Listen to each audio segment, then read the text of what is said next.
Rotator cuff tears are extremely common. You have to understand, if you have a tear, it will never heal on its own. Symptoms will actually get worse over time. Some patients have a lifting injury that creates the tear, but most patients wear their rotator cuff out over time. Before deciding to have surgery, we will first perform an injection to try and relieve symptoms.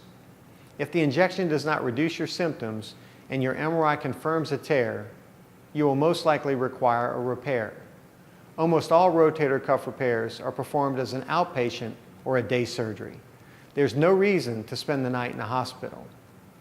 The majority of rotator cuff repairs are performed with a scope through multiple tiny incisions. The surgery usually lasts 1 to 1.5 hours. Anesthesia will perform an injection which makes your shoulder and arm numb for 12 to 18 hours. You will also be asleep during the surgery. Most patients experience very little pain on the day of surgery.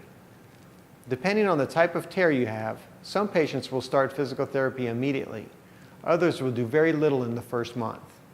I like to see you in my office around 10 days after surgery. We check your incisions and review the pictures from your surgery.